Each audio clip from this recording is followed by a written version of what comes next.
a red cow? Well, because it's not just any red cow that we're talking about. We're talking about a red heifer, which in Hebrew is called a para aduma. And this red heifer was used to purify the Jewish people so that they could enter into the temple.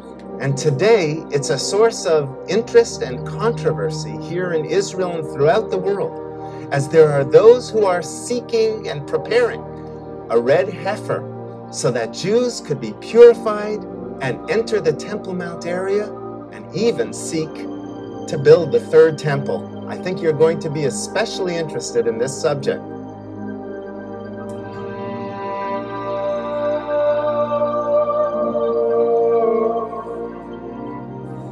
One of the most exciting things, very mysterious, is what is called the ashes of the red heifer.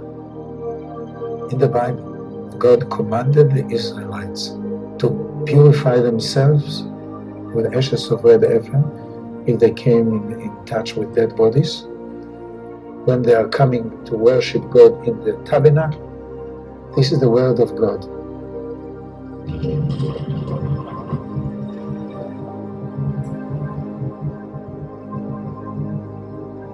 Speak to the sons of Israel, that they bring you a red heifer without blemish.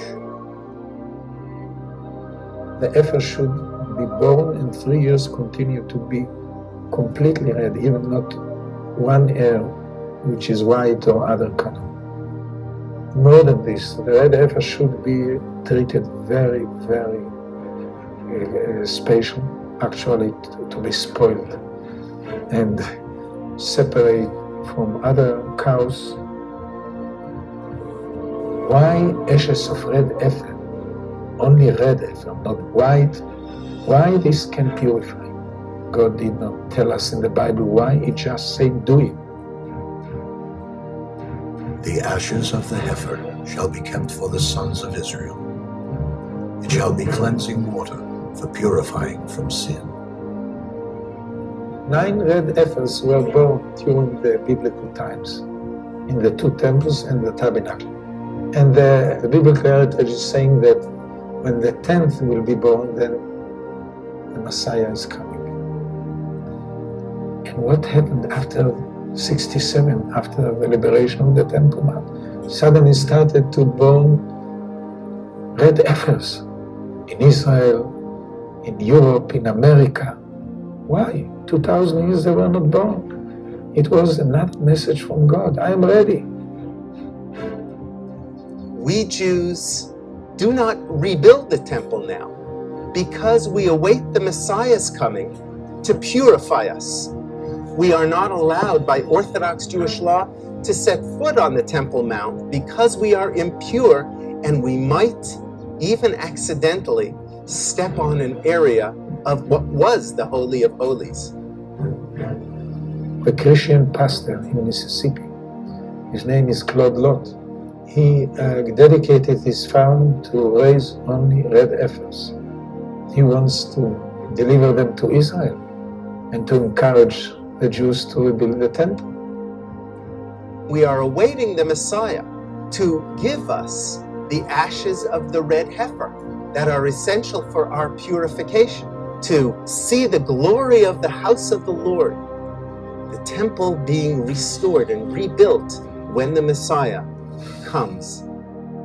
This is really one of the most interesting phenomena that I can think of, because Christians in America today are breeding cows, red heifers, trying to have the red heifer that would be used to purify the people of Israel so that the third temple could be rebuilt. It's a very, very fascinating subject. And I would just urge all the viewers that next time they go driving by a farm and they see a herd of cows, keep your eyes open, because maybe one of them is the red heifer.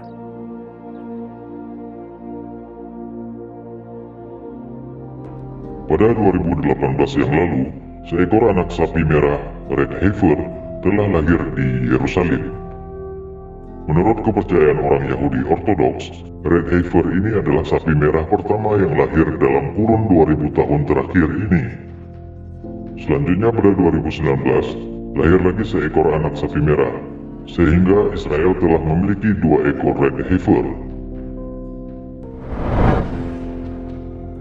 Adalah The Temple Institute yang bertahun-tahun lamanya mengupayakan dengan rekayasa genetika agar terlahir seekor sapi berwarna merah sempurna dan tanpa cacat untuk kemudian dikorbankan demi terwujudnya perintah dalam kitab Perjanjian Lama.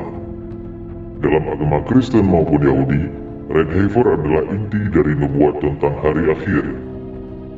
Setelah mengorbankan sapi merah, konstruksi kuil ketiga, The Third Temple di Yerusalem dapat segera dimulai. Kemudian Sang Mesias akan turun.